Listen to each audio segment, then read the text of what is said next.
모든 것을 잃는다는 것을 상상해보라. 가족, 집, 희망까지도. 노오미, 고통에 짓눌린 한 여인이 있었다. 남편과 두 아들의 죽음으로 그녀의 삶은 산산이 부서졌다. 그리고 루트, 모압 출신의 젊은 여인. 그녀는 모든 것을 뒤로하고 시어머니를 따라 미지의 땅으로 떠나기로 결심한다. 두 여인, 외롭고 연약한 존재들이 불확실한 미래를 향해 나아간다. 하지만 이 어두운 시작은 사실 한편의 놀라운 이야기의 서막이었다. 무엇이 루트로 하여금 그러한 대담한 결정을 내리게 했는가? 노오미의 깊은 슬픔은 어떻게 구원의 여정으로 바뀌게 되었는가? 이 두 여인의 운명은 단순한 인간사의 비극을 넘어서 역사를 송두리째 흔들 만한 거대한 계획과 맞닿아 있었다. 이제 믿음으로 가득 찬 그 여정에 동참하라. 그리고 노오미와 루트, 그들이 살아낸 이야기에 숨겨진 진실을 발견하라.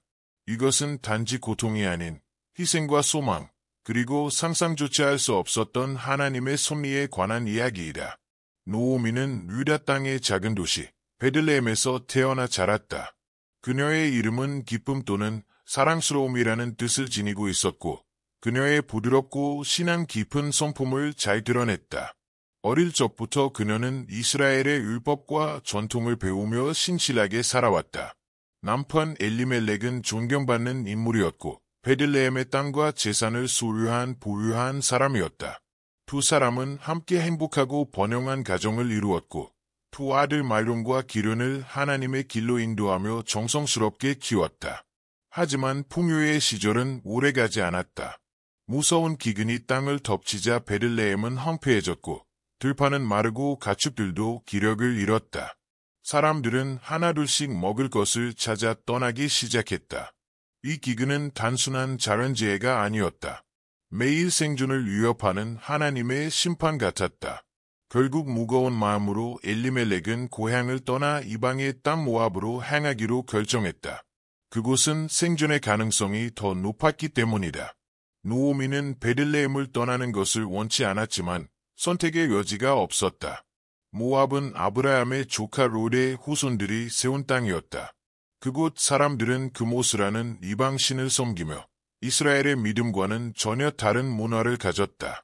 그럼에도 불구하고 엘리멜렉은 그곳에서 가족이 다시 살아날 수 있을 거라고 믿었다. 모압에 도착하자 그들은 기름지고 풍요로운 땅을 발견했다. 수확은 풍성했고 삶은 서서히 안정을 찾아갔다. 엘리멜렉은 가정을 위해 열심히 일했고 아들들인 말론과 기련도 그곳 생활에 적응해갔다. 시간이 흐르며 두 아들은 각각 모압 여인과 결혼하게 되었다. 말론은 순수하고 성실한 루트와 혼인했고 기련은 강인한 성격을 가진 오르바를 아내로 맞이했다. 루트는 전통적인 모압 가정에서 자란 여인이었지만 결혼과 동시에 새로운 가족의 신앙과 문화를 존중하고 받아들였다. 그녀는 겸손하고 성실했으며 시어머니 노오미와도 특별한 유대를 쌓아갔다. 가정을 위한 그녀의 헌신은 점점 뚜렷해졌고 노오미는 그런 루트를 점점 마음으로 품게 되었다. 오르바 역시 충실한 아내였지만 그녀는 여전히 자신의 문화와 신에 대한 믿음을 지니고 있었다. 잠시 동안은 모든 것이 평화롭게 느껴졌다. 노오미는 고향을 그리워했지만 두 며느리와의 따뜻한 관계 속에서 위안을 찾았다. 그리고 언젠가 손주를 안아보리라는 희망도 품게 되었다. 그러나 그런 희망도 오래가지 못했다. 위고 없이 엘리멜렉이 병으로 쓰러졌다. 치료도 기도도 그의 생명을 구하지 못했고 결국 그는 세상을 떠났다. 노오미는 남편을 잃고 이방 땅에서 홀로 남겨졌다. 비록 아들들이 그녀 곁에 있었지만 남편의 죽음은 그녀의 심장을 무너뜨렸다. 그리고 운명은 더욱 잔혹한 시련을 준비하고 있었다. 시간이 지나며 말론과 기름마저 병에 걸렸다. 모든 노력과 기도가 무색하게 두 아들도 세상을 떠났다. 이제 노오미는 며느리들만 남긴 채 남편도 아들도 모두 잃은 여인이 되었다. 그녀의 영혼은 깊은 어둠에 휩싸였고 마음속엔 쓰라린 슬픔만이 남아있었다. 모압 땅에서 그녀의 삶은 점점 절망으로 가라앉고 있었다. 루트와 오르바는 여전히 곁에 있었지만 과연 이 세 명의 과부가 이 낯선 땅에서 살아갈 수 있을 것인가? 노우미는 결단해야 했다. 그러나 그녀는 아직 알지 못했다. 그녀 앞에 펼쳐질 여정이 세 여인의 운명을 근본적으로 뒤바꾸고 역사의 물줄기마저 바꾸게 되리라는 것을. 그러나 그 깊은 슬픔에서 벗어나기도 전에 또 다른 재앙이 그들을 덮쳤다. 마치 잔혹한 운명이 다시 칼날을 휘두르듯 기륜 역시 병들고 말았다. 그리고 그의 홧말론처럼 기륜도 이 세상을 떠났다. 노우미는 자신의 영혼이 조각조각 부서지는 듯한 고통을 느꼈다. 죽음은 이미 그녀의 문을 두드린 바 있었다. 하지만 이제 그녀가 가진 모든 것, 남편, 아들들, 모든 희망이 그녀의 손에서 빠져나갔다. 이제 그녀 곁에는 같은 고통에 젖어있는 두 젊은 과부, 루트와 오르바만이 남아있었다. 집안은 깊은 애도의 분위기로 가득 찼고 침묵은 무겁게 깔렸으며 하루하루는 살아내기 위한 투쟁이 되었다. 노우미는 이제 아무 미래도 없는 빈 껍데기 같은 여인이었다. 자식도, 후계자도, 희망도 없이 남겨졌고 그 마음에는 쓰디쓴 절망만이 자리 잡고 있었다. 믿음마저 흔들리기 시작했다. 그녀에게 남은 것은 무엇이었는가? 아무것도 없이 베들레헴으로 돌아가는 일. 아니면 슬픈 추억만이 가득한 모압에 남는 일. 그녀는 선택을 해야 했다. 그러나 그녀는 곁을 돌아보았다. 루트와 오르바 역시 사랑하는 남편을 잃었고 각자의 고통을 안고 살아가고 있었다. 노우미는 자신의 고통 속에 완전히 홀로 있는 것이 아님을 깨달았다. 그러나 아이도 없고 땅도 없고 희망조차 없는 지금 그녀는 과연 어떤 결정을 내려야 했을까? 모압에서의 세월은 노우미에게 가혹했다. 시간은 고통을 덜어주지 않았다. 오히려 그 아픔은 굳어져 그녀의 어깨 위에 무겁게 내려앉았다. 한때 가정을 돌보던 그녀의 손은 이제 비어 있었고 자녀들의 웃음을 바라보던 눈은 이제 기억 속에 갇혀 있었다. 슬픔은 그녀의 일상이 되었고 끝없는 그림자처럼 따라다녔다. 그러던 어느 날 소문이 들려왔다. 베들레헴, 그녀의 고향 땅이 다시 풍요로워졌다는 소식이었다. 유다의 들판이 다시 열매를 맺고 하나님께서 그 백성을 찾아오사 그 땅에 양식을 내리셨다는 이야기가 떠돌고 있었다. 노우미는 그 말을 듣는 순간 마음 깊은 곳에서 무언가가 깨어나는 것을 느꼈다. 하나님께서 베들레헴을 회복시키셨다면 그녀가 아직 살아있는 것도 어쩌면 그분의 뜻일지 모른다는 생각이 스쳤다. 모압은 그녀의 땅이 아니었다. 한 번도 자신의 집이었던 적이 없었다. 추억과 상실로 얼룩진 이방 땅을 더 이상 머물 수 없다고 느낀 노우미는 마침내 결심했다. 거의 아무것도 남지 않은 가진 것을 챙기고 그녀는 베들레헴으로 돌아가기로 했다. 루트와 오르바는 그녀의 결정에 동참하고자 하였고 셋은 함께 길을 나섰다.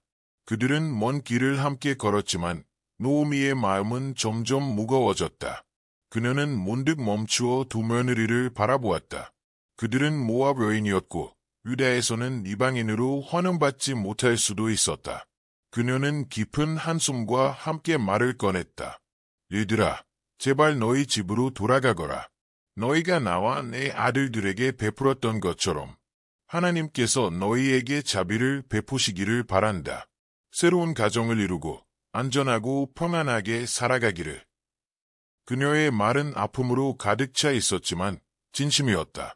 노우미는 이들이 자신처럼 고통과 배척을 겪기를 원하지 않았다.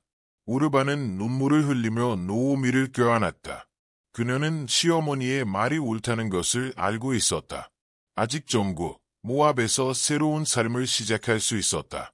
아쉬움과 눈물 속에 그녀는 돌아섰고 남은 것은 노우미와 루트, 두 사람뿐이었다. 노우미는 다시 한번 루트를 설득하려 했다. 내 형수가 그녀의 민족과 신들에게로 돌아갔다. 너도 함께 돌아가거라, 내 딸아. 그러나 루트는 노우미를 굳게 바라보았다. 그 눈에는 흔들림이 아닌 강한 결의가 빛나고 있었다. 그리고 마침내 그녀는 떨리는 목소리로 깊은 고백을 전했다. 부디 저에게 떠나라고 하지 마십시오. 어머니가 가시는 곳에 저도 가고 어머니께서 머무시는 곳에서 저도 머물겠습니다. 어머니의 백성이 저의 백성이 되고 어머니의 하나님이 저의 하나님이 되실 것입니다. 어머니께서 죽으시는 곳에서 저도 죽고 그곳에 묻히겠습니다. 죽음 외에는 저희를 갈라놓을 것이 없습니다. 그보다 적은 일이 저를 어머니에게서 떼어놓는다면 하나님께서 저를 벌하시기를 바랍니다. 루트의 맹세는 고요한 길 위에서 메아리쳤다. 노오미는 말없이 그 말을 들으며 그녀의 마음에 강한 울림을 느꼈다. 더 이상 말할 수 없었다. 루트는 이제 모압으로 돌아가지 않을 것이고 자신의 의지로 새로운 길을 선택한 것이었다. 노오미는 고개를 끄덕였고 두 사람은 말없이 다시 길을 걸었다. 베들레헴을 향한 여정이 계속되었다. 루트는 이미 결단을 내렸지만 그녀는 자신을 기다리고 있을 낯선 땅에서의 현실을 준비하고 있었을까? 해는 서쪽으로 기울며 하늘을 붉고 금빛으로 물들었다. 노오미와 루트는 마침내 베들레헴 외곽에 다다랐다. 그들의 여정은 길고 지쳤으며 침묵과 고통으로 가득했다. 노오미에게는 한 걸음 한 걸음이 잃어버린 기억을 떠올리는 아픔이었다. 루트에게는 매 순간이 미지의 미래로의 도약이었다. 그 도시는 활기를 띠고 있었다. 볼이 추수철이었기 때문이다. 막 수확한 곡물의 향과 집집마다 퍼지는 빵 냄새가 공기를 채우고 있었다. 남자들은 어깨에 이삭을 짊어지고 들판에서 돌아왔고 여인들은 무리를 지어 웃으며 소식을 나누었다. 아이들은 흙길 위에서 돌을 차며 뛰놀고 있었다. 두 여인이 지나가자 사람들의 시선이 그들에게 향했다. 설마 저 여인이 노오미. 노오미가 돌아왔어. 속삭임이 퍼졌다. 사람들은 놀라움과 망설임이 섞인 표정으로 그녀에게 다가왔다. 그녀를 알아본 얼굴들이 조심스레 다가왔다. 그녀와 함께 웃고 울었던 옛 이외들이었다. 그러나 이제 그녀는 혼자였고 빈손이었다. 사람들의 시선이 그녀를 꿰뚫었고 말보다 더 많은 것을 말해주었다. 그녀는 광장 한복판에 멈춰섰고 슬픔의 무게가 그녀를 짓눌렀다. 그러다 떨리는 목소리로 선언했다. 이제 너는 나를 노오미라 부르지 마십시오. 나를 말하라고 부르십시오. 전능하신 분께서 나의 삶을 너무나 쓰디쓰게 하셨기 때문입니다. 나는 충만한 상태로 이곳을 떠났지만 주께서 나를 빈손으로 돌아오게 하셨습니다. 침묵이 광장을 덮었고 사람들은 고개를 숙였으나 어떤 이는 서로를 바라보며 말을 잇지 못했다. 루트는 모든 것을 지켜보고 있었다. 시어머니의 얼굴에 새겨진 고통을, 그녀의 입에서 쏟아진 말의 무게를, 그리고 마음속에 스며드는 슬픔을 함께 느끼고 있었다. 그러나 루트에게 가장 깊은 상처가 된 것은 자신이 어머니처럼 사랑하는 여인이 이제 삶의 의미조차 느끼지 못한다는 사실이었다. 베들레헴 사람들 사이에서 수군거림이 점점 퍼져나갔다. 저 여자는 누구지? 우리 중 하나가 아닌데. 모압 여자가 애 노오미와 함께 돌아온 거지. 이방인 루트를 향한 시선은 궁금증과 경계심, 그리고 노골적인 적대감까지 뒤섞여 있었다. 루트는 이 땅이 자신을 환영하지 않을 것을 알았다. 베들레헴은 그녀의 고향이 아니었고 모압 사람들은 여기서 좋은 평판을 얻지 못했다. 그녀는 그 모든 것을 알고 있었다. 그럼에도 불구하고 그녀는 이 길을 선택했고 그 결과를 감당할 각오가 되어 있었다. 두 여인의 기화는 곧 마을의 화제가 되었다. 그러나 노오미는 깊은 슬픔에 잠긴 채 침묵 속에 갇혀 있었다. 옛 친구들과의 재회에도 앞으로의 삶에도 관심을 보이지 않았다. 그녀의 눈에 비친 것은 오직 상실의 어둠뿐이었다. 하지만 루트는 달랐다. 그녀는 새로운 시작을 보았다. 생존을 위해, 희망을 위해 무언가를 해야 했다. 베들레헴 들판에서는 수확이 한창이었고 곡식이 모아지고 있었다. 그리고 히브리 전통 속에는 한 가지 길이 있었다. 가난한 자와 이방인은 수확이 끝난 밭에서 떨어진 이삭을 주울 수 있었다. 용기만 있다면 그녀도 자신과 노오미를 먹일 길을 찾을 수 있었다. 노오미의 눈에는 여전히 절망만이 보였지만 루트의 운명은 이제 막 펼쳐지려 하고 있었다. 베들레헴의 들판은 단순한 보리 이삭 이상을 품고 있었다. 태양이 지평선 위로 얼굴을 드러내던 새벽. 루트는 잠에서 깨어났다. 황금빛 햇살이 그들의 소박한 집 안으로 스며들며 가난의 흔적을 비추었다. 낡고 적은 가구, 부족한 식량. 베들레헴으로 돌아온다고 해서 삶이 당장 나아진 것은 아니었다. 여호와께서 빈손으로 나를 돌아오게 하셨다. 노오미의 그 말이 여전히 루트의 귀에 맴돌았다. 하지만 그녀는 절망에 굴복하지 않기로 했다. 노오미가 싸울 힘을 잃었다면 자신이 두 사람 몫의 희망이 되어야 했다. 루트는 조용히 자리에서 일어나 노오미를 바라보았다. 그녀는 여전히 침대에 누운 채 멀고 어두운 생각에 잠겨 있었다. 노오미 어머니, 저 밖으로 나가야겠어요. 들판에 나가 이삭을 주울 수 있을지 찾아보려 해요. 노오미는 한참 후에야 대답했다. 천천히 고개를 끄덕이며 말하였다. 다녀오너라, 내 딸아. 여호와께서 너와 함께 하시기를. 루트는 머리카락을 묶고 베일을 정리한 후 조용히 문을 열고 길을 나섰다. 오늘은 더울 것이 분명했고 일이 고되리란 것도 알았다. 그러나 그녀는 단 한 번도 망설이지 않았다. 베들레헴의 거리에는 생기가 가득했다. 남자들은 무거운 바구니를 들고 바쁘게 오가고 여자들은 항아리를 머리에 이고 물을 나르고 있었다. 하지만 루트는 곧장 성 밖의 들판으로 향했다. 노오미의 고향 땅에는 히브리 전통이 있었다. 가난한 자들과 이방인은 수확이 끝난 밭에서 떨어진 이삭을 줍는 것이 허락되었다. 하나님의 긍휼의 법이었다. 루트는 어느 밭이 누구의 것인지 알지 못했지만 사람들이 가장 많아 보이는 밭부터 시작하기로 했다. 남자들은 일렬로 줄지어 보리 줄기를 베고 여자들은 그 뒤를 따라 이삭을 모으고 있었다. 루트는 겸손히 한 일꾼에게 다가가 조심스럽게 말했다. 저 바닥에 떨어진 이삭을 주워도 괜찮을까요? 남자는 그녀를 위아래로 훑어보았다. 그녀의 얼굴은 낯설었고 말투에서는 여전히 모압 특유의 억양이 느껴졌다. 하지만 그는 어깨를 으쓱하며 말하였다. 내 맘대로 해. 하지만 일꾼들 방해는 하지 마라. 루트는 감사의 인사를 조용히 전한 후 작은 바구니 하나만 들고 조심스럽게 허리를 숙였다. 한 줌 한 줌 땅 위에 남은 이삭들을 모아가기 시작했다. 일은 힘들었고 햇볕은 점점 더 뜨거워졌다. 땀이 이마와 등에 흘러내렸지만 루트는 멈추지 않았다. 그녀의 머릿속에는 노오미가 있었고 자신이 했던 약속이 살아있었다. 그렇게 그녀는 모르는 사이 보아스라는 이름의 남자가 소유한 밭에 들어서게 되었다. 보아스는 베들레헴에서 존경받는 자였다. 부유하고 귀족이며 하나님을 경외해야 하는 유로운 인물이었다. 그는 자신의 종들에게 인자하게 대하며 공의를 중요시하는 자로 알려져 있었다. 그날 보아스는 수확 상황을 살펴보기 위해 밭에 나왔다. 여호와께서 너희와 함께 하시기를. 그가 외치자 일꾼들은 일제히 응답했다. 주께서 당신에게 복 주시기를. 보아스는 일꾼들 사이를 걷던 중 한 여인을 발견했다. 그녀는 먼지와 땀에 얼굴이 얼룩져 있었고 고개를 숙인 채 이삭을 줍고 있었다. 그 자세는 겸손했지만 강인했고 어딘가 비범했다. 보아스는 감독에게 물었다. 저 여인은 누구나? 감독은 수염을 극적이며 대답했다. 모압 여인입니다.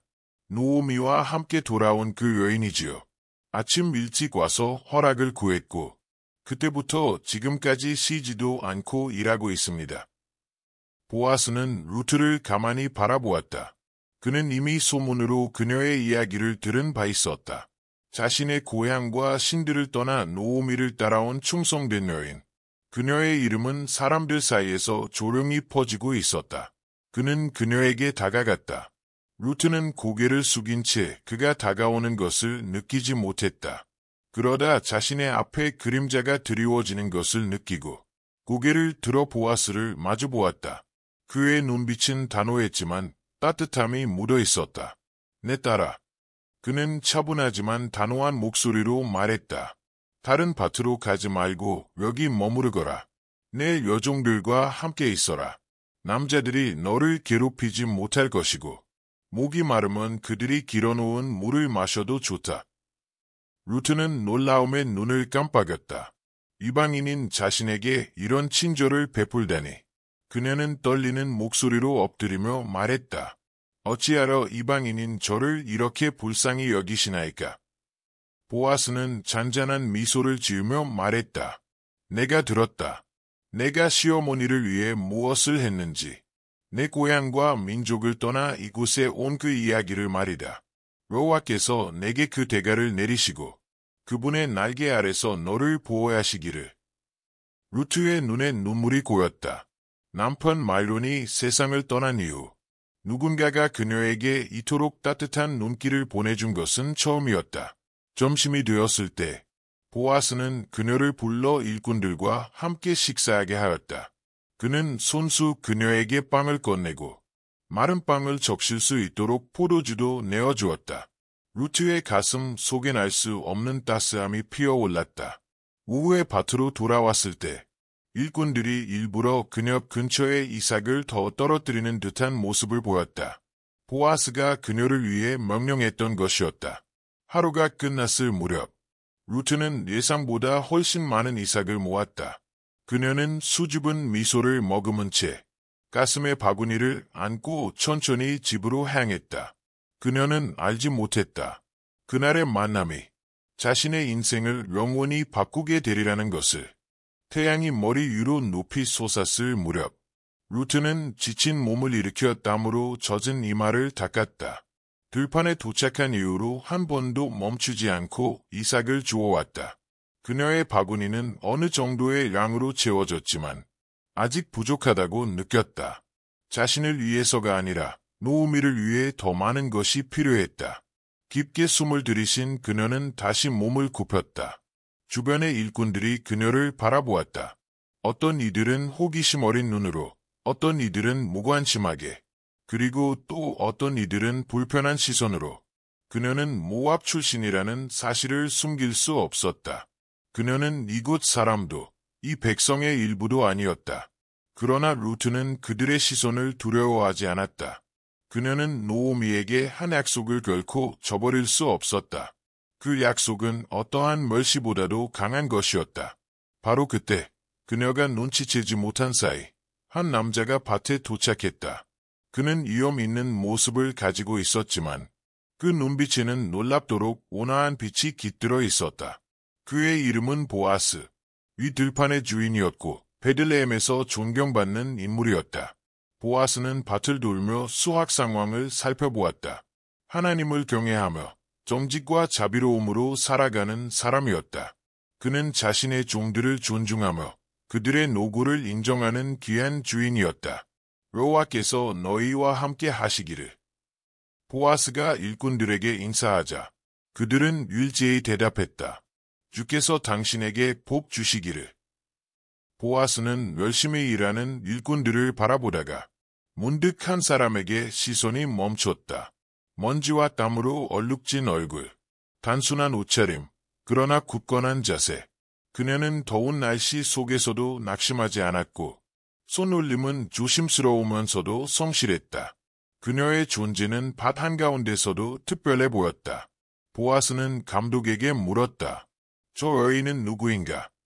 감독은 고개를 끄덕이며 말했다. 그녀는 노오미와 함께 돌아온 모압 여인입니다. 아침 일찍 도착해 수확 뒤에 남은 이삭을 주어도 되는지 물었고 그 후로 단 한 번도 쉬지 않고 일하고 있습니다. 겨우 한 번 그늘에 앉아 숨을 고른 것이 전부입니다. 보아스는 한동안 조용히 루트를 바라보았다. 그는 이미 그녀에 대한 이야기를 들은 바 있었다. 자기 땅과 가족을 떠나 시어머니를 따라온 그 여인. 그 충성심은 마을 사람들 사이에서 이미 알려지고 있었다. 망설임 없이 그는 그녀에게 다가갔다. 루트는 그림자가 발치에 드리워지기 전까지 그의 존재를 알아채지 못했다. 고개를 들자 그녀 앞에 한 남자가 서 있었다. 시간의 흔적이 남은 얼굴과 단단하면서도 따뜻한 눈빛을 가진 사람. 내 딸아, 내 말을 잘 들으렴. 보아스의 목소리는 낮고 무게감 있었으나 따스했다. 루트는 놀라움에 눈을 깜빡이며 일어섰다. 보아스는 계속 말했다. 다른 밭으로 가지 말고 여기 머물거라. 내 여종들과 함께 지내고 그들을 따라다녀라. 남자들이 너를 괴롭히지 못하도록 이미 명령을 내렸다. 목이 마르면 그들이 길어둔 물을 마셔도 좋다. 루트는 목이 메었다. 이방인인 자신에게 이런 친절을 베풀어주는 사람이 있다니. 믿기 어려운 일이었다. 그녀는 무릎을 꿇고 말했다. 주여, 제가 이방인인데 어찌하여 이처럼 은혜를 베푸시나이까? 보아스는 그녀를 바라보다 조용히 대답했다. 내가 남편을 잃은 후에도 시어머니를 어떻게 섬겼는지, 부모와 고향을 떠나 알지 못하는 민족 가운데 온 이야기를 들었다. 그 대가를 여호와께서 내리시기를 바라마. 내가 그분의 날개 아래에서 안식을 얻기를 원하노라. 그의 말은 루트의 심장을 깊이 울렸다.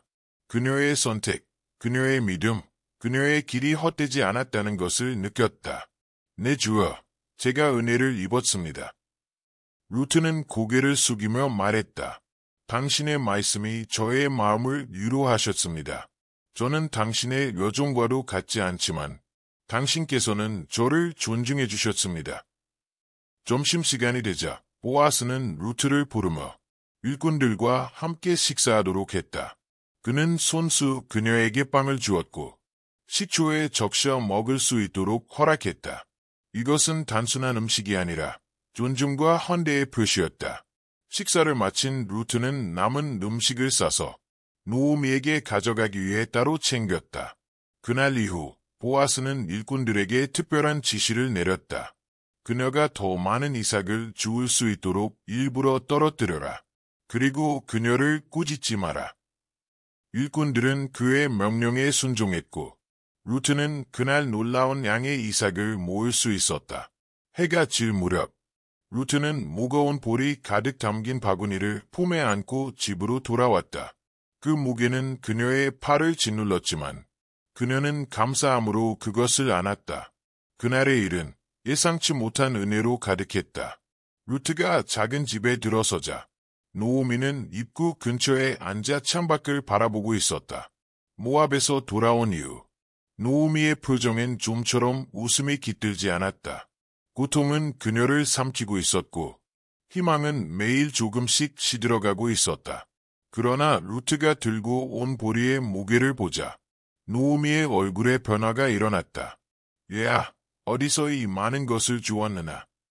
노오미는 놀란 듯 물었다. 누가 너에게 이처럼 자비를 베풀었단 말이나? 루트는 미소를 지으며 바구니를 내려놓았다. 보아스라는 남자의 밭에서 일했어요. 그녀는 그렇게 대답했다. 그 이름이 어떤 의미를 가질지 모른 채 노오미는 숨을 멈춘 듯 그 말을 되뇌었다. 보아스. 그녀의 얼굴이 놀람으로 물들었다. 그래요.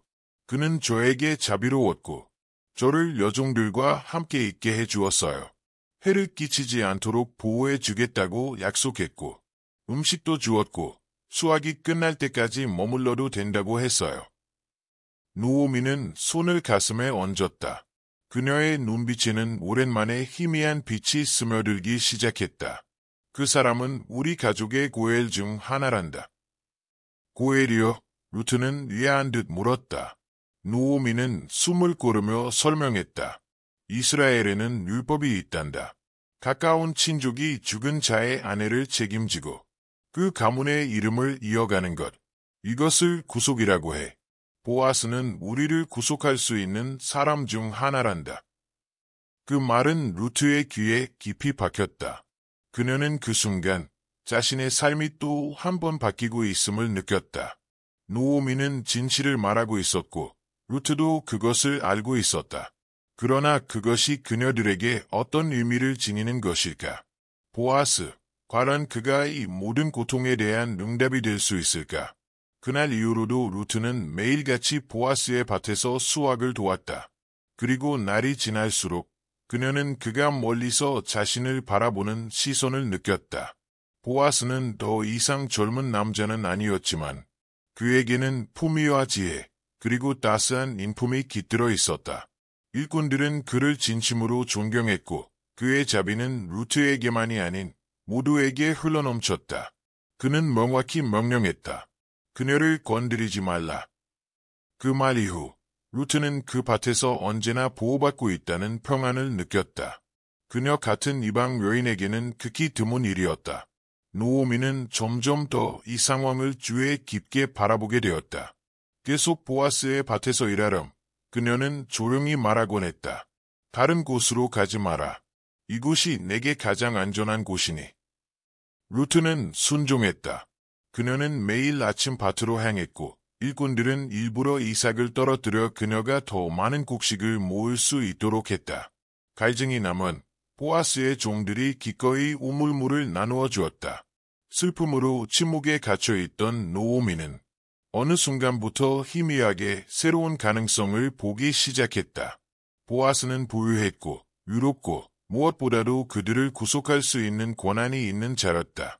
그러나 한 가지 걸림돌이 있었다. 그는 가장 가까운 친족은 아니었다.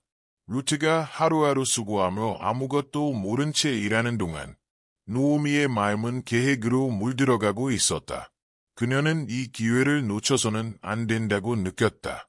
운명이 그들 앞에 새로운 길을 펼치고 있었다. 하지만 그 길, 구속의 길은 결코 쉬운 여정이 아니었다. 그가 우리의 구속자일 수 있다. 하지만 그것이 곧 구원의 의미일까? 아니면 또 다른 시험일까? 보리와 밀의 수확이 거의 끝나갈 무렵 타작의 계절이 도래했고 마을에는 잔치와 풍요의 기운이 흘렀다. 하지만 노오미는 이 시기를 기회의 문으로 보았다. 루트가 보아스의 밭에서 일하기 시작한 이후 보아스는 그녀에게 많은 친절을 베풀었다.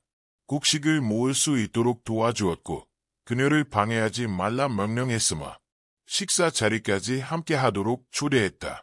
노오미는 그 모든 세심한 행동 속에서 하나님의 뜻을 느끼고 있었다. 보아스는 단순한 호의 이상이 될 수 있었다. 그는 그들을 구속할 자, 고엘이었다. 그날 밤 황금빛 저녁 노을이 베들레헴을 감싸 안을 무렵 노오미는 루트를 조용히 곁으로 불렀다. 그녀의 눈에는 결단이 깃들어 있었다. 얘야, 그녀가 말했다. 내가 안정을 누리고 잘 살 수 있는 집을 찾는 것이 내 소원이다. 그녀는 루트의 손을 꼭 잡았다.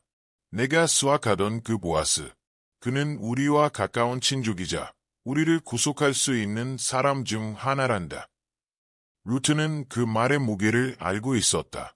고엘, 구속자는 죽은 친족의 땅을 되찾고 그 가문의 이름이 끊어지지 않도록 과부를 아내로 맞는 자를 의미했다.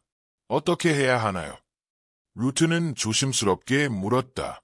노오미는 천천히 숨을 들이쉬고 말하였다. 오늘 밤 보아스가 타작 마당에서 곡식을 고를 거야. 목욕을 하고 향을 바르고 너의 가장 단정한 겉옷을 입고 가거라. 하지만 그가 먹고 마신 후 잠들기 전까지는 모습을 드러내지 말 거라. 그가 자리에 눕거든 그의 잠자리를 알아두고 그의 발치에서 조용히 그 옷자락을 들치고 눕거라. 그 후에 그가 내게 무엇을 해야 할지를 말해줄 것이다.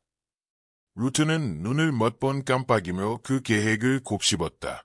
그것은 위험한 행동이었다. 밤중에 남자의 잠자리에 접근하는 것은 오해받을 수 있는 일이었다.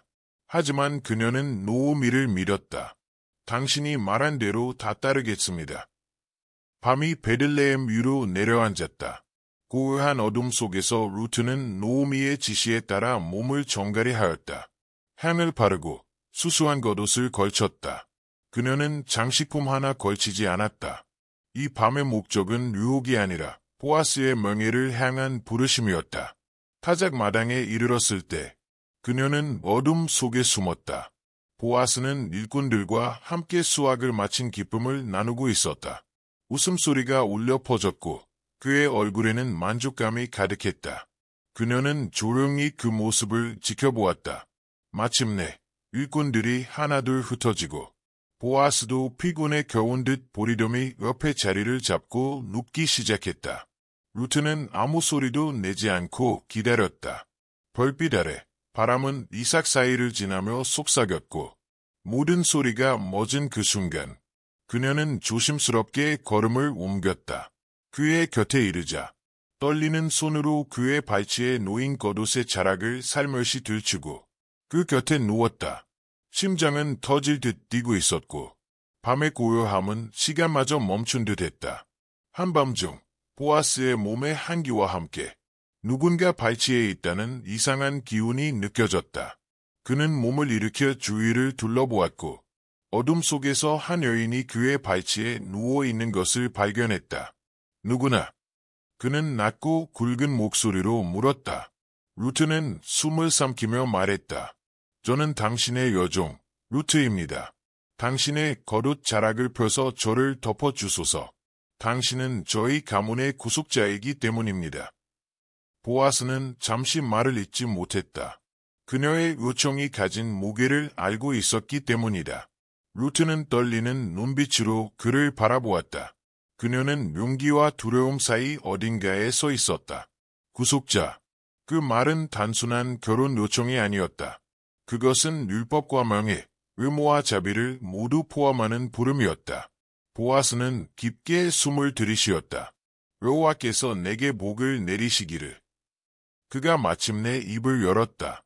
이 밤에 내가 보인 이 충성은 처음보다도 더 귀하구나. 너는 젊고 부유한 자를 따라가지 않았다. 오직 올바름의 길을 택했도다. 그는 그녀를 잠시 바라보았다. 노오미를 향한 충성, 이스라엘의 법과 전통을 향한 존중, 그리고 자신의 삶을 맡기는 믿음. 보아스는 그것을 그녀의 눈에서 보았다. 이제, 외아, 두려워하지 마라. 보아스는 조용하지만 단호한 목소리로 말했다. 내가 말한 모든 것을 내가 행하겠다. 왜냐하면 이 성의 모든 사람들이 너를 덕망 있는 여인으로 알고 있기 때문이다. 루트의 가슴에 안도의 물결이 퍼졌지만 그 평온은 단 한순간뿐이었다. 보아스가 시선을 돌리며 망설임을 보였고 그 따뜻했던 표정은 차분하면서도 무거운 진지함으로 바뀌었다. 하지만 한 가지 문제가 있구나. 그가 조용히 말을 이었다. 나보다 더 가까운 친족이 있다. 그에게 먼저 구속할 권리가 있다. 루트의 심장은 움찔했다. 그녀는 이런 이야기를 전혀 예상하지 못했다. 보아스가 바로 그 사람이 아니라는 사실은 그녀에게 새로운 불안과 두려움을 안겨주었다. 만약 그 다른 남자가 그녀를 아내로 맞이하지 않는다면, 혹은 단지 엘리멜렉의 땅만을 얻고 자신은 뇌만한다면, 그 남자가 냉정하고 무정한 자라면, 보아스는 루트의 안색이 바뀌는 것을 보고 조심스레 말을 이었다. 오늘 밤은 여기서 쉬어라. 아침이 되면 내가 그 사람에게 물어보겠다. 그가 너를 구속하겠다면 그리하라. 그러나 그가 원치 않는다면 여호와께서 살아계심을 두고 맹세하노니 내가 너를 구속하겠다. 그날 밤 루트는 노오미의 지시대로 보아스의 발치에 조용히 누워 있었다. 그러나 쉽게 잠들 수 없었다. 그녀의 머릿속은 끝없이 돌아갔고 내일의 운명이 그녀를 어디로 이끌지 알 수 없었다. 보아스 또한 편히 잠들지 못했다. 그는 하나님의 율법을 따르며 살아온 사람이었고 모든 절차를 올바로 지키고자 했다. 그러나 마음 깊은 곳에서는 그 다른 친족이 이 권리를 거절하기를 간절히 바라고 있었다. 해가 뜨기 전 보아스는 루트에게 말했다. 아무도 너를 여기서 보지 못하게 조용히 떠나거라. 그들은 아무 죄도 없었지만 보아스는 루트의 명예가 훼손되지 않도록 철저히 보호하고자 했다. 그는 알았다. 이방 여인이 이스라엘에서 존엄을 지키며 사는 것이 얼마나 어려운 일인지를. 그는 자신의 망토를 들어 보리에 가득 채운 후 루트에게 건넸다. 이것을 내 시어머니에게 가져가거라. 빈손으로 돌아가지 말 거라. 루트는 그것을 품에 안고 조용히 집으로 향했다. 그녀의 걸음은 빠르고 조심스러웠다. 동이 트기 전 그녀는 다시 노오미와 마주했다. 노오미는 이미 깨어 기다리고 있었다. 문이 열리자마자 그녀는 다가갔다. 얘야, 어떻게 되었느냐? 그녀의 눈빛에는 긴장과 기대가 뒤섞여 있었다. 루트는 모든 것을 이야기했다. 보아스의 친절한 말, 가장 가까운 구속자가 따로 있다는 사실, 그리고 내일 어떤 일이 벌어질지 알 수 없는 불확실성까지. 노오미는 조용히 귀를 기울였고 마침내 잔잔한 미소를 지었다. 야, 기다려라. 그 사람은 오늘 안에 이 일을 해결하지 않고는 편히 쉬지 못할 것이다. 루트는 고개를 끄덕이며 노오미의 말을 믿으려 노력했다. 그러나 그녀의 마음은 여전히 불안했다. 과연 그 사람이 그 권리를 포기할까? 아니면 모든 것을 앗아가게 될까? 다음 날, 태양이 아직 온전히 도시를 밝히기 전, 보아스는 베들레헴 성문으로 향했다. 그곳은 단지 도시의 입구가 아니라 장로들이 모여 재판과 거래를 이루는 공적인 공간이었다. 이곳에서 계약과 분쟁이 백성들 앞에서 정식으로 결정되었다. 보아스는 일찍 도착했다. 얼마 지나지 않아 구속의 우선권을 가진 친족이 다가오는 것이 보였다. 그 사람의 이름은 성경에 기록되지 않았다. 그 이름 없는 존재는 이야기 속에서 사라질 운명이었기 때문이다. 내 친구야. 보아스는 온화하지만 단호한 음성으로 불렀다. 이리 와서 앉아주게. 나와 할 말이 있네. 그 사람은 상황의 무게를 알아차린 듯 고개를 끄덕이며 자리에 앉았다. 보아스는 이어서 10명의 장로들을 불러 증인으로 세웠다. 모든 이가 자리에 모이자 보아스는 말했다. 모압에서 돌아온 노오미가 우리 친족 엘리멜렉의 밭을 팔려고 한다. 자네는 가장 가까운 친족이니 그 땅을 구속할 권리가 있네. 자네가 구속하려거든 그렇게 하게. 그러나 원치 않거든. 내게 알려주게. 자네 다음이 나니까. 그 남자는 잠시 생각에 잠겼다. 그 땅은 재산이었고 보의 기회였으며 가문을 위한 명예였다. 내가 구속하겠네. 그가 마침내 말했다. 보아스는 고개를 끄덕였다. 그러나 아직 끝이 아니었다. 그의 목소리가 다시 울려 퍼졌다.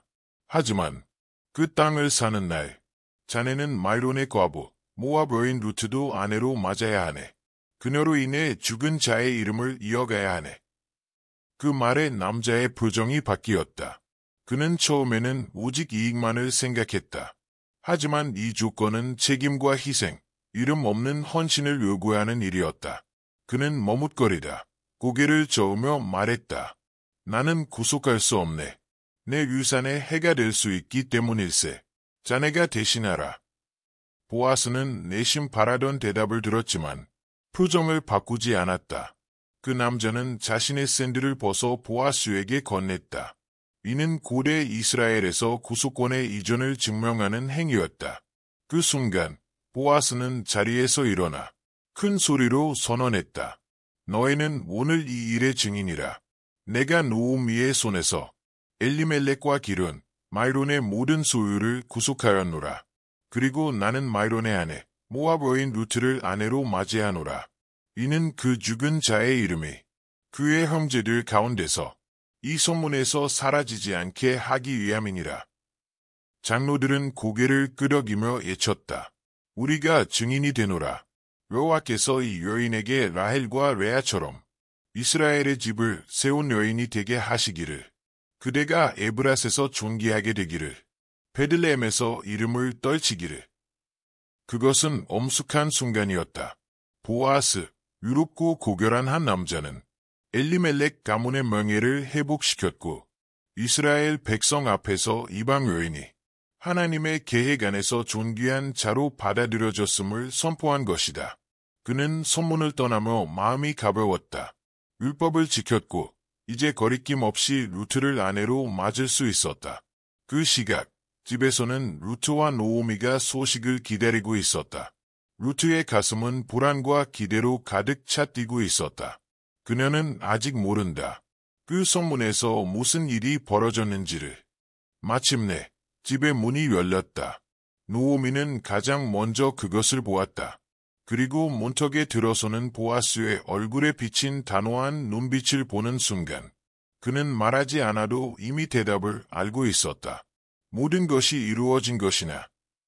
노오미가 조심스레 물었다. 보아스는 루트를 바라보았다. 루트는 천천히 일어나 그의 눈을 읽으려 했고 그의 입술에서 잔잔한 미소가 흘러나왔다. 그래, 그가 대답했다. 이제 너는 나의 아내가 될 것이다. 루트는 숨을 깊이 들이쉬었다. 마침내 끝났다는 안도감이 그녀를 감쌌지만 동시에 마음 한편에서 속삭이는 무엇인가가 있었다. 이 여정은 아직 끝나지 않았다. 그날 아침 해가 서서히 베들레헴을 비추며 하늘을 금빛과 주황빛으로 물들이고 있었다. 새로운 날이 밝았다. 루트 언젠가는 이방인이었고 희망도 없이 과부로 이 땅에 들어왔던 여인. 이제는 새로운 시작을 준비하고 있었다. 보아스 그녀를 친절로 품어준 유로운 남자. 이제는 공개적으로 그녀의 남편이 되려 하고 있었다. 성읍광장은 사람들로 가득 찼다. 이웃, 친구, 장로들이 모두 모여 이 놀라운 이야기의 끝을 지켜보았다. 노오미는 루트 곁에 서서 눈가에 맺힌 눈물로 그 장면을 바라보았다. 그녀는 삶 속에서 많은 것을 잃었다. 남편, 아들들, 기쁨. 그러나 이제 단정하게 예복을 입은 루트를 바라보는 그녀의 마음에 새로운 불꽃이 피어오르고 있었다. 보아스는 장로들 사이에 서서 루트의 손을 잡고 선언하였다. 오늘 여호와 앞과 너희 모든 증인들 앞에서 나는 모압 여인 루트를 아내로 맞이하노라. 이는 마이론의 이름이 그 백성 중에서 사라지지 않게 하려 함이라. 장로들은 손을 들어 축복하며 말하였다. 여호와께서 이 여인에게 라헬과 레아처럼 하시기를 원하노라. 그들이 이스라엘 집을 세웠으니 그대도 에브랏에서 강성하고 베들레헴에서 명성을 얻기를. 그 말은 단순한 축복이 아니었다.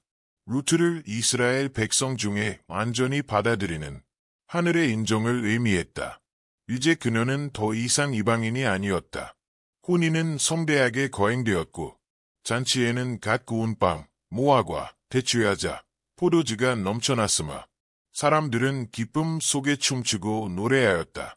그 순간만큼은 노오미도 과거의 그녀를 잊을 수 있었다.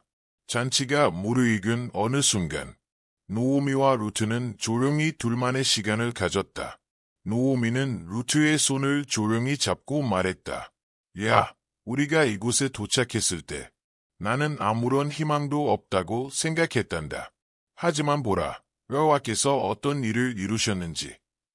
루트는 미소 지으며 노오미를 품에 안았다.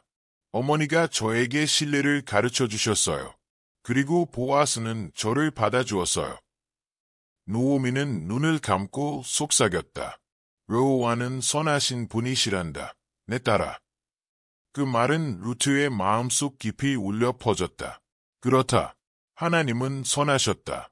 그녀를 이 땅으로 인도하셨고 그녀를 보아스의 밭으로 이끄셨고 그녀를 보호하시며 지금은 가정을 허락하셨다.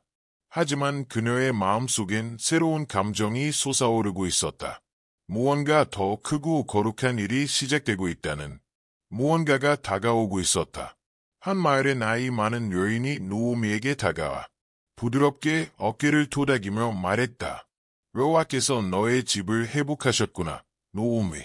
그토록 멀게만 느껴졌던 축복이 이제는 내 눈앞에 있구나. 노오미는 조용히 미소 지었지만 그녀의 가슴엔 소름처럼 어떤 떨림이 스쳐 지나갔다. 그렇다.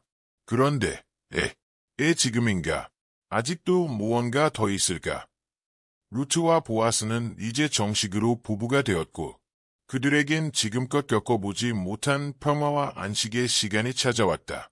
보아스는 사랑 많고 보호해주는 남편이 되었고 노오미는 마음속에 무거운 짐이 점점 가벼워지는 것을 느꼈다. 그러나 루트의 운명은 단지 평안한 삶에 머물 운명이 아니었다. 그녀의 존재는 세대를 넘어서는 약속과 연결되어 있었다. 그리고 그 가장 큰 계시는 아직 도착하지 않았다. 결혼 이후의 시간은 느리게 흘러갔다. 보아스의 집에는 평화와 넉넉함이 가득했다. 들판에 보리는 금빛 이불처럼 바람에 흔들렸고 국가는 언제나 가득 찼다. 하지만 그 어떤 수확도 곧 다가올 이 선물과는 비교될 수 없었다. 어느 날 루트는 자신의 배가 조금씩 불러오고 있음을 느꼈다. 그녀는 놀라움과 벅찬 감정으로 두 손을 배에 얹고 조용히 눈을 감았다. 그 속에서 자라고 있는 생명의 존재가 느껴졌다. 그녀는 숨도 제대로 쉬지 못할 만큼 흥분하며 노오미에게 달려갔다. 어머니! 노오미는 그녀를 바라보다가 루트의 말 한마디에 그대로 멈춰섰다. 눈에는 눈물이 고였고 이내 두 손으로 얼굴을 가리며 오랄했다. 그러나 그 눈물은 슬픔이 아니었다. 감사와 찬양의 눈물이었다. 여호와께서 또 한 번의 자비를 베푸셨구나. 그녀는 루트를 안으며 속삭였다. 베들레헴의 여인들도 이 소식을 들었다. 그들은 루트의 집으로 와향초와 약초를 건네며 축복과 기도를 나누었다. 이 이야기는 그들에게 단순한 사건이 아니었다. 하나님의 손으로 쓰인 하나의 계시였다. 신실함과 구속, 그리고 회복의 이야기. 루트의 배는 날이 갈수록 커졌고 산파들은 아이가 매우 건강하다고 말했다. 보아스는 자주 루트의 배에 손을 얹으며 작은 움직임을 느꼈고 조용히 속삭이곤 했다. 장차 큰 자가 되리라. 내 아들아. 노오미는 태어날 아이를 위해 정성껏 준비했다. 시간은 그녀의 상처를 지우지 않았지만 하나님은 조용히 그러나 확실하게 그녀의 영혼을 치유해가고 있었다. 그 누구도 보지 않을 때면 그녀는 루트의 배에 조용히 손을 얹고 감사 기도를 속삭였다. 그리고 어느 조용한 밤 보름달이 들판을 밝히던 순간 산통이 시작되었다. 루트는 노오미의 팔을 꽉 잡고 고통에 찬 얼굴로 신음했다. 때가 왔다. 노오미가 외치며 산파들을 불렀다. 출산은 길고도 험난했다. 보아스는 집 밖을 초조하게 오가며 두 손을 움켜쥐고 기도했다. 여인들의 속삭임과 루트의 고통스러운 신음소리가 들려왔다. 루트는 땀에 젖었고 그녀의 얼굴은 일그러졌지만 눈빛은 흔들리지 않았다. 넌 할 수 있어, 애야. 노오미는 그녀의 손을 잡고 마음을 다해 격려했다. 고통은 심했지만 그녀의 마음속엔 신뢰가 있었다. 하나님의 목적을 믿는 순종이 있었다. 그리고 마침내 한 번의 절규와 함께 건강한 아기의 우렁찬 물음소리가 방 안을 가득 채웠다. 산파는 기쁜 얼굴로 아기를 들어올리며 말했다. 아들입니다. 루트의 온몸에 안도의 물결이 흘러내렸고 그녀는 주저하지 않고 눈물을 흘렸다. 그 작은 생명을 품에 안고 바라보는 그 순간 세상의 모든 고통이 뒤로 물러난 듯했다. 노오미는 천천히 다가와 아기의 얼굴을 들여다보았다. 그녀의 눈빛이 부드러워졌고 목소리는 떨렸다. 오벳, 그녀가 속삭였다. 그 이름은 입술에서 자연스럽게 흘러나왔고 루트와 보아스는 서로를 바라보며 고개를 끄덕였다. 그것이 그들의 아들의 이름이 될 것이었다. 곧 베들레헴 전체에 소식이 퍼졌고 거리마다 기쁨의 탄성과 축복의 말들이 울려 퍼졌다. 나이든 여인들은 노오미의 집으로 모여들어 아기를 축복하며 속삭였다. 여호와께서 너의 기쁨을 다시 회복하셨도다. 그분께서 내게 손자를 주사 내 이름이 끊어지지 않게 하셨도다. 노오미는 오벳을 보물처럼 품에 안았다. 그녀의 눈빛은 먼 과거를 응시하듯 멍하니 흘러갔다. 그 모든 고통과 상실이 이 한 생명을 위해 있었던 것처럼 느껴졌다.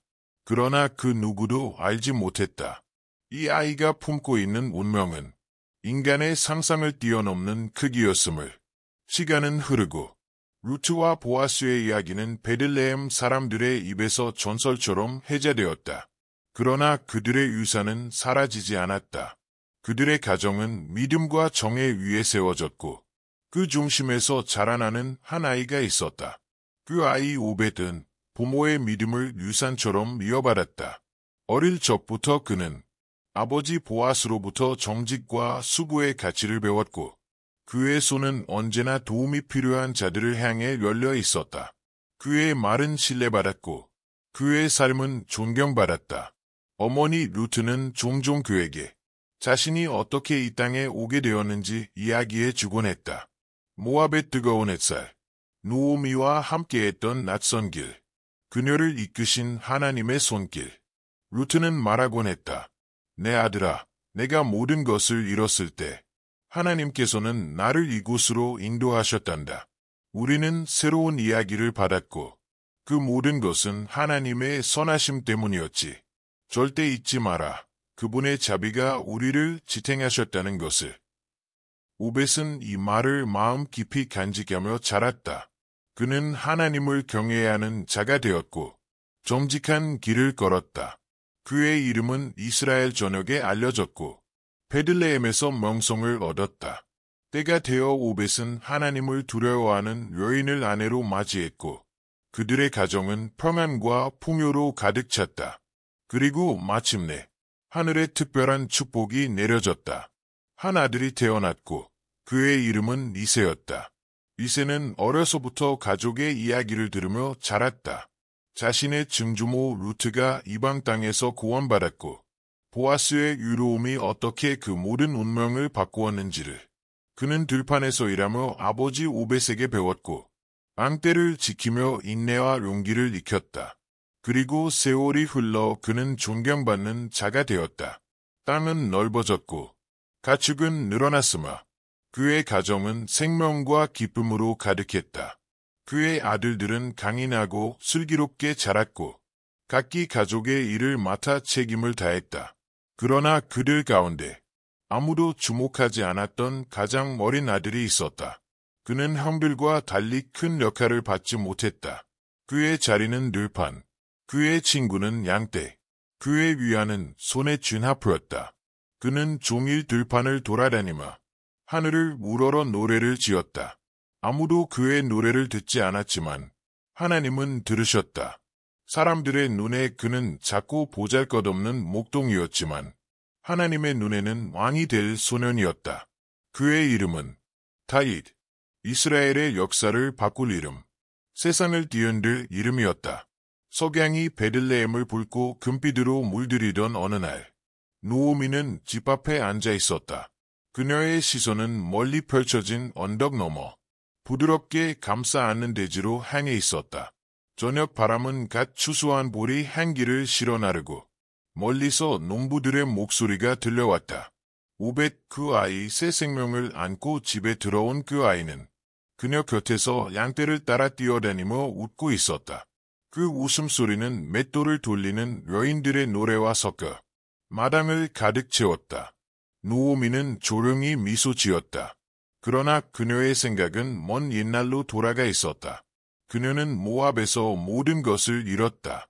남편도 아들들도 희망조차 잃고 쓰디쓴 마음으로 고향으로 돌아왔었다. 그런 그녀 곁을 끝까지 지킨 이는 며느리 루트였다. 그녀 하나뿐이었다. 하지만 지금 손자가 그녀 곁을 뛰놀고 있었고 그녀의 품엔 다시 따스한 생명이 있었다.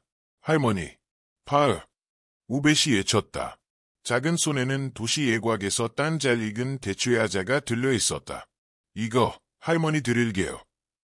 노오미는 그 작은 손을 꼭 쥐고 이마를 어루만지며 속삭였다. 고맙구나, 내 사랑하는 아이야. 여호와께서 늘 너를 지켜주시기를. 아이의 웃음소리는 다시 들판으로 흩어졌다. 베들레헴의 여인들은 자주 노오미를 찾아왔다. 그녀에게 따뜻한 빵과 기름을 가져오며 말하였다. 보세요, 하나님께서 당신의 기쁨을 회복시키셨습니다. 당신은 쓰디쓴 마음으로 돌아왔지만 지금은 이스라엘 가운데 위대한 이름이 될 손자를 얻으셨잖아요.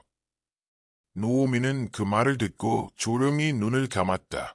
그녀는 모든 것을 이해하지 못했다. 그러나 무언가 더 큰 뜻이 그녀 앞에 펼쳐지고 있음을 느꼈다. 세월이 흘러 오벳은 강하고 유로운 청년으로 성장했다. 그는 보아스로부터 하나님을 경외해야 하는 법, 정직을 지키는 법, 그리고 조상들의 이야기를 배웠다. 하나님의 복은 그 이름 위에 머물렀고 백성들은 그를 존경했다. 어느 밤 루트 곁에 앉은 노오미는 조용히 한숨을 내쉬며 속삭였다. 나는 내 이야기가 끝난 줄 알았단다. 내가 엘리멜렉과 아들들을 잃었을 때 노오미는 깊은 감정이 실린 목소리로 속삭였다. 나는 하나님께서 나를 버리신 줄로만 알았지. 하지만 이제는 알겠단다. 그분은 결코 나를 떠나지 않으셨다는 것을. 그녀의 말에 루트는 조용히 노오미의 손을 잡고 미소 지었다. 어머니, 하나님께서 우리를 이끄셔서 여기까지 오게 하셨어요. 우리의 여정에는 단 하나의 무의미한 날도 없었어요. 그날 밤, 노오미는 오랜만에 가벼운 마음으로 잠자리에 들었다. 세월이 흐르고 오벳은 아버지가 되었다. 그의 아들 이세는 그의 조부처럼 눈빛 속에 따뜻한 빛을 간직하고 있었다. 이세는 조상들의 이야기를 들으며 자랐고 마침내 장로들 사이에서 존경받는 강인한 남자가 되었다. 그러나 가장 깊은 신비는 아직 드러나지 않았다. 이세에게서 태어날 한 아이, 그의 이름은 세상 모든 민족 가운데 울려 퍼질 것이다. 그 이름은 다윗. 모든 것을 바꿀 이름이었다. 베들레헴의 언덕 위로 부드럽게 바람이 불어왔고 익은 밀밭의 향기가 그 바람에 실려 마을을 감쌌다. 석양은 돌로 된 거리 위에 황금빛을 뿌리고 있었고 백성들은 성문 앞에 모여 세대를 넘어 전해져 온 이야기들을 나누고 있었다. 그 이야기들 가운데 잊히지 않는 이야기가 있었다. 이름과 사랑, 충성 그리고 구속의 이야기. 그 중심에는 노오미가 있었다. 이제 그녀는 나이 들어 종려나무 그늘 아래에 앉아 있었다. 멀리서 아이들이 놀고 있었고 그녀의 눈은 어른이 된 오벳에게로 향했다. 그는 자신의 아들 이세를 어깨에 태우고 있었다. 그 장면은 노오미의 가슴에 따뜻한 불을 피웠다. 그 참혹했던 고통 속에서 이처럼 아름다운 후손이 태어날 줄 누가 상상이나 했겠는가. 그녀는 눈을 감았다. 기억 속으로 돌아가 베들레헴의 흉년을 떠올렸다. 그 흉년은 그녀로 하여금 모압 땅으로 떠나게 했다. 그녀는 그곳에서 아들들이 이방 여인들과 사랑에 빠진 것을 기억했고 그들을 부모가 되기도 전에 차가운 땅에 묻어야 했던 슬픔을 떠올렸다. 그녀가 베들레헴으로 돌아왔을 때 그녀의 마음은 고통으로 가득했고 입술은 하나님을 향해 쓰리쓴 탄식을 쏟아냈다. 그러나 지금 자신의 곁에 핀 생명들을 바라보며 그녀는 깨달았다. 여호와의 손길은 처음부터 그녀를 떠난 적이 없었다. 루트, 그녀의 사랑하는 며느리. 모든 사람이 떠나갔을 때에도 루트만은 곁을 지켰다. 그녀는 모압 여인이었고 이방인이었으나 자신의 삶을 다시 세울 수 있는 기회를 가졌음에도 과부가 된 시어머니를 따라 전혀 알지 못하는 땅으로 왔다. 그녀는 말했었다. 어머니의 백성이 나의 백성이 되고 어머니의 하나님이 나의 하나님이 되실 것입니다. 그 믿음, 결코 흔들리지 않았던 믿음. 하나님께서는 그녀를 높이셨다. 루트의 이름은 베들레헴에 알려졌을 뿐 아니라 세기를 지나며 찬양받게 되었다.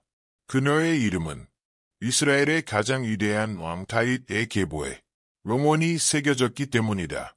더 나아가 그녀의 후손을 통해 수세기 후 온 인류를 구속하실 분이 태어나셨다. 노오미는 눈을 떴다. 루트가 물항아리를 들고 다가오고 있었다. 그녀는 미소 지었다. 인생은 많은 굴곡과 시련으로 가득했지만 그녀는 이제 분명히 알 수 있었다. 하나님께서 언제나 이 이야기를 완벽하게 쓰고 계셨다는 것을. 마을 광장에서는 노인들이 젊은이들에게 루트의 이야기를 들려주었다. 보아스라는 위로운 남자가 어떻게 루트를 아내로 맞아들였는지 그리고 그녀를 이스라엘 백성 중 하나로 삼았는지를 그들은 이야기했다. 사랑과 충성이 어떻게 한 이방 여인의 운명을 바꾸었는지 그리고 그 신실한 믿음이 어떻게 하늘의 보상을 받았는지를 비극처럼 보였던 순간은 사실 하나님의 완벽한 구원의 계획이었다.